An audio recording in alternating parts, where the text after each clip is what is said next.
The town of Ravenswood nestled quietly amidst the towering pines of the Pacific Northwest, a place where everyone knew each other's names, and doors were seldom locked. The air was crisp with the scent of evergreen, and the sound of the nearby river provided a constant, soothing backdrop to daily life. It was the kind of town where news traveled fast, but change came slowly. Emily Carter was a lifelong resident of Ravenswood. At 28, she worked as a librarian at the town's modest library, a quaint brick building with ivy-covered walls. Emily was known for her warm smile and her penchant for recommending just the right book to every patron. On a chilly October evening, as the sun dipped below the horizon, Emily closed up the library. She waved goodbye to Mrs. Thompson, the elderly volunteer who helped reshelve books on Tuesdays, and began her usual walk home along Maple Street. The next morning, Emily's neighbor, Mr. Jenkins, noticed her porch light was still on and her newspaper untouched. Concerned, he knocked on her door, but there was no answer. By noon, whispers began to circulate around town. Emily was missing. Sheriff Mark Davis had been with the Ravenswood Police Department for over 20 years. He prided himself on keeping the town safe and had rarely dealt with more than the occasional petty theft or teenage mischief. The disappearance of Emily Carter was unprecedented. He organized a search party, and volunteers combed the woods and the riverbanks. Flyers with Emily's photograph were posted on every lamppost and bulletin board. Days turned into weeks with no sign of Emily. The townsfolk grew anxious. Parents kept their children indoors, and the usual warmth of Ravenswood was replaced with a palpable tension. Then, just as the town began to grapple with the unsettling reality, another resident vanished. Jacob Miller was a high school science teacher, admired by his students for his engaging experiments and weekend astronomy sessions. He was last seen locking up the school after a late-night prep for the upcoming science fair. His car was found parked in the school lot, keys still in the ignition. The pattern was eerily similar. No signs of struggle, no witnesses, just an abrupt disappearance. The local media caught wind of the events, and the once quiet Ravenswood became the focus of regional news. Alex Turner was a journalist for a Seattle newspaper. Young and ambitious, he saw the unfolding events in Ravenswood as his opportunity to break a significant story. Upon arriving in town, Alex was struck by the stark contrast between the picturesque setting and the undercurrent of fear that permeated the community. He checked into the Ravenswood Inn, an old but well-maintained establishment run by Mrs. Henderson, a kindly woman in her 60s. As he unpacked his bags, Alex planned his approach. He would start by speaking with Sheriff Davis, then perhaps reach out to the families of the missing. The next morning, Alex made his way to the police station. Sheriff Davis was a tall man with graying hair and a firm handshake. He was courteous but guarded. "We're doing everything we can, Mr. Turner," the sheriff said, his eyes weary. "But there's not much to go on. No leads, no evidence. Do you think the disappearances are connected?" Alex asked. The sheriff sighed. "It's hard to say. In a town this small, any major incident is bound to have connections simply because everyone knows each other." Unsatisfied with the lack of information, Alex decided to dig deeper. He visited the library, hoping to find any records of past incidents. The new librarian, Sarah Mitchell, helped him navigate the archives. "Ravenswood has always been a peaceful place," Sarah said, her fingers gliding over the spines of old journals. "But there are some local legends that might interest you." "Legends?" Alex raised an eyebrow. She pulled out a dusty tome titled Tales and Lore of Ravenswood. Stories passed down over generations. Some say the woods are haunted. Others speak of a guardian spirit. Alex flipped through the pages, stopping at an illustration of a shadowy figure amidst the trees. The accompanying text told of an entity known as the Whisperer, a spectral presence said to lure people into the forest.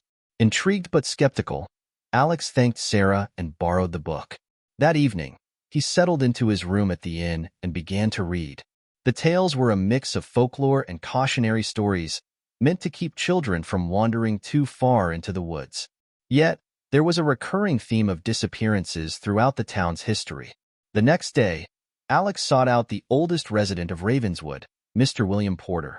At 92, Mr. Porter had witnessed nearly a century of the town's history. He lived in a quaint cottage on the outskirts, surrounded by a garden of wildflowers. "Ah, the Whisperer," Mr. Porter said, his voice raspy but clear. "My grandmother used to tell me stories about it. Said it was the spirit of the forest, watching over the land.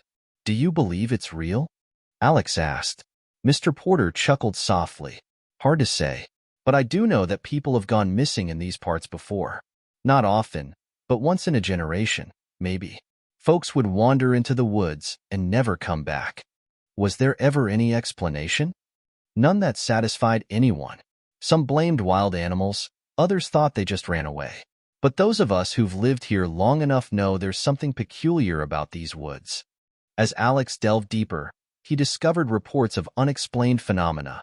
Strange lights seen among the trees, whispers carried on the wind when no one was around, and an overwhelming feeling of being watched. One evening, while reviewing his notes at the local diner, Alex was approached by a man named Peter Lawson. Peter was in his late 30s, with a rugged appearance and piercing blue eyes. "I hear you're looking into the disappearances," Peter said, sliding into the booth across from Alex. "That's right," Alex replied cautiously. "I might have some information," Peter whispered, "but not here. Meet me at the old sawmill tonight. Midnight." Before Alex could respond, Peter stood up and left the diner. Conflicted between caution and curiosity, Alex decided to take the risk. The sawmill was a relic from Ravenswood's early days, now abandoned and reclaimed by nature. At midnight, the moon cast an eerie glow over the dilapidated structure. Alex waited by the entrance, the only sounds being the rustling of leaves and the distant hoot of an owl. Minutes passed, then an hour, but Peter never showed. Disappointed and unnerved, Alex decided to head back. As he turned, he noticed footprints in the soft ground leading deeper into the mill. Thinking it might be Peter, he followed them. The footprints led to a clearing behind the mill, where Alex found a small campsite, a fire pit, some scattered belongings, and a worn journal. He picked up the journal and flipped through the pages. It was filled with sketches and notes about the forest, the Whisperer, and symbols he didn't recognize. Suddenly, a twig snapped behind him. Alex spun around, but there was no one there. The hairs on the back of his neck stood up. He felt an inexplicable urge to leave immediately. Clutching the journal, he hurried back to his car. Back at the inn, Alex examined the journal in detail. Peter had been investigating the woods for years. His notes mentioned a hidden area deep within the forest where the trees grew unnaturally dense, and time seemed to behave oddly. Determined to find answers, Alex decided to venture into the woods the next day. Equipped with a map, a compass, and Peter's journal, he set out at dawn. The forest was thick, the canopy blocking much of the sunlight. As he progressed, the sounds of the town faded away, replaced by the quiet rustle of leaves and the occasional call of wildlife. Hours passed as Alex navigated, using the landmarks described in the journal. He noticed the forest growing denser, the trees twisted and ancient. The air felt heavier, and an unsettling silence enveloped him. Eventually, he stumbled upon a clearing unlike any he had seen before. In the center stood a large stone monument covered in the same symbols from Peter's journal. The ground around it was bare, as if nothing dared grow near it. As Alex approached the monument, he felt a low humming vibration. He reached out to touch the stone, and a sudden flash of images flooded his mind. Faces of people he didn't recognize, whispers in languages he couldn't understand, and a feeling of immense sorrow. He pulled back, disoriented. The forest around him seemed to shift, the trees appearing to close in. Panic set in as he realized he was no longer sure of the way back. His compass spun erratically, and his map made no sense in this altered landscape. Nightfall approached, and Alex knew he had to find shelter. He found a small cave nearby and decided to wait until morning. Sleep was elusive, his mind racing with the day's events. At dawn, he emerged to find the forest had changed yet again. Paths he had taken were gone, replaced by thick underbrush. As he tried to make his way out, he heard faint whispers calling his name. "Alex!" He spun around, but no one was there. The whispers grew louder, more insistent. "Join us." Fear gripped him, but he steeled himself. "Who's there?" he shouted into the void. The only response was the rustling of leaves. Determined not to succumb to fear, Alex pushed forward. After what felt like hours, he stumbled upon a small cabin. Smoke curled from the chimney, and warm light glowed from the windows. He approached cautiously and knocked on the door. An elderly woman opened it, her eyes kind but filled with a hint of sadness. "You've been expected," she said softly. "Expected? Do you know me?" Alex asked, bewildered. "Come inside. There's much to discuss." Inside, the cabin was cozy, filled with the scent of herbs and a crackling fire. The woman introduced herself as Eleanor. "Many who seek the truth find their way here," she explained. "But the truth is not always kind." "Please, I just want to understand what's happening in Ravenswood," Alex pleaded. Eleanor sighed. "The forest is alive, Alex. It has a will of its own, and it protects itself. Those who disturb the balance or seek too deeply sometimes become part of it. Are you saying the forest took Emily and Jacob? In a manner of speaking, they were drawn into the forest's embrace. Can they be brought back?" She shook her head. "Once someone is claimed, they become one with the woods. But you still have a chance to leave." "Why are you telling me this?" "Because you need to understand the cost of your pursuit. Knowledge can be a heavy burden." Alex considered her words. "I can't just walk away. People need answers." "Then you must be prepared for the consequences." She offered him a small pendant inscribed with one of the symbols from Peter's journal. "This may help guide you." Grateful, Alex accepted the pendant and left the cabin. The forest seemed slightly less menacing now, and with Eleanor's pendant, he felt a subtle pull guiding him. As dusk approached, he emerged from the woods near the edge of town. Relieved, he returned to the inn, eager to share his findings. However, when he asked about Eleanor, no one seemed to know of her. "There's no Eleanor living near the woods," Mrs. Henderson said, perplexed. Determined to find evidence, Alex checked the town records but found no mention of her. It was as if she didn't exist. That night, as Alex prepared his article, he received a call from an unknown number. A hushed voice spoke urgently. "Stop your investigation. Leave Ravenswood." "Who is this?" Alex demanded. "You're in danger. They won't let you expose them." The line went dead. Unsettled, Alex wondered who they were. Was it the forest? Some secret society within the town? He decided to contact his editor, planning to send his notes and findings. But as he tried to make the call, his phone had no signal. The internet at the inn was down as well. Feeling isolated, Alex decided to drive to the next town to send his report. As he got into his car, Sheriff Davis appeared. "Going somewhere?" the sheriff asked. "Just taking a drive," Alex replied, trying to sound casual. "It's late. Roads can be tricky at night." "I'll be careful." The sheriff leaned in closer. "Sometimes it's best not to dig too deep, son. Let things be." Alex felt a chill. Is that a warning? Just friendly advice. Undeterred, Alex started his car and drove away. As he left Ravenswood, he noticed his gas gauge was lower than it should be. After a few miles, his car sputtered and came to a halt. Stranded on a desolate road, he tried calling for help, but his phone still had no signal. Ahead, he saw headlights approaching. He waved his arms, hoping for assistance. The vehicle stopped beside him. It was Peter. "Get in," Peter said hurriedly. "Peter, where have you been?" "No time to explain. They're coming." "Who? What's going on?" Peter sped off as soon as Alex closed the door. "They control everything here.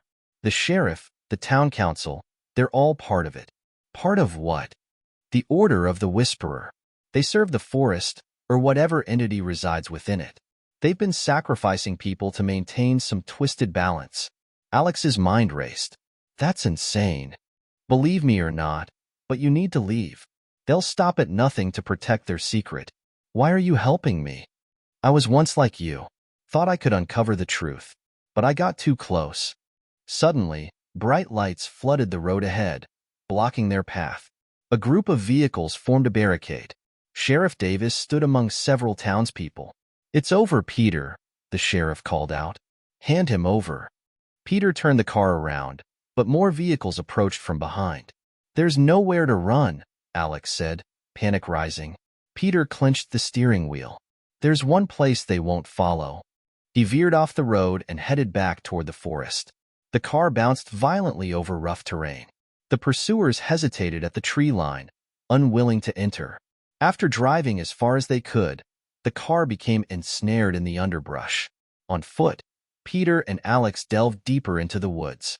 They won't come here, Peter panted. They're afraid. Of what?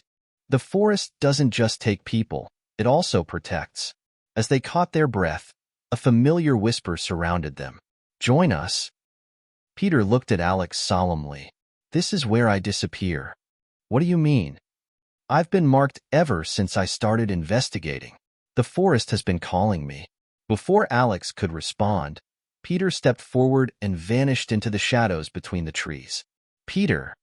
Alex shouted, but there was no trace of him. Alone and exhausted, Alex sank to the ground. The pendant Eleanor had given him began to glow softly. Remembering her guidance, he held it tightly. Show me the way, he whispered. A faint path illuminated before him. With no other option, he followed it. The forest seemed less hostile, the whispers gentler. As dawn broke, Alex found himself at the edge of Ravenswood, near the river. He made his way back to the inn, only to find his belongings packed and waiting in the lobby. Mrs. Henderson approached him, her expression apologetic. It's time for you to go, Alex. Did the sheriff put you up to this?